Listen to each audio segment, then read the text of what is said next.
পুজোতে দেশপ্রিয় পার্কের ঠাকুর না দেখলে বোধহয় চলে না। আপনারা বোধহয় সবাই একবার না একবার দেশপ্রিয় পার্কের ঠাকুর দেখেছেন, কেউ আবার প্রতি বছরই দেখেন। কিন্তু কখনো কি লক্ষ্য করেছেন দেশপ্রিয় পার্কের এক কোণায় এই শ্বেত পাথরের মূর্তিটি? অধিকাংশের উত্তর হবে না, উনি নেলি সেনগুপ্ত। বুঝতেই পারছেন, বিদেশি বাঙালি বউ, কিন্তু ওনার মূর্তি এখানে কেন? 12ই জানুয়ারি 1886 ইংল্যান্ডের কেমব্রিজ শহরে পিতা ফ্রেডরিক গ্রে ও মাতা এডিথ হেনরিয়েটা গ্রের ঘরে জন্ম হয় নেলি গ্রের। 1904 সালে সিনিয়র কেমব্রিজ পাশ করে জীবন বদলে গেল তার। চট্টগ্রামের ছেলে যতীন্দ্রমোহন সেনগুপ্ত বিলেতে এসেছেন ব্যারিস্টারি পড়তে। নেলি প্রেমে পড়লেন এই বঙ্গ সন্তানের। 1909 সালে বিবাহ বন্ধনে আবদ্ধ হলেন তারা।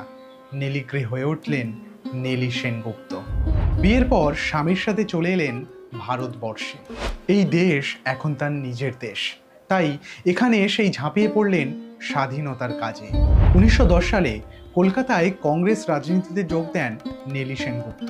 1921 সালে গান্ধীজির অসহযোগ আন্দোলনে যোগ দিয়ে চট্টগ্রামে খদ্দর বিক্রয়ের সময় ব্রিটিশ পুলিশের হাতে গ্রেপ্তার হন তিনি।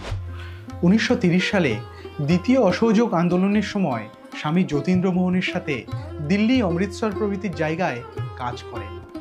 1931-এ দিল্লিতে এক নিষিদ্ধ সভায় বক্তৃতা রাখার জন্য তাকে গ্রেপ্তার করে ব্রিটিশ পুলিশ। 1933-এর 23শে জুলাই তার স্বামী, যিনি বিপ্লবীদের প্রতি সহানুভূতিশীল একজন ব্যারিস্টার, তিনি মারা যান জেলে বন্দি অবস্থায়।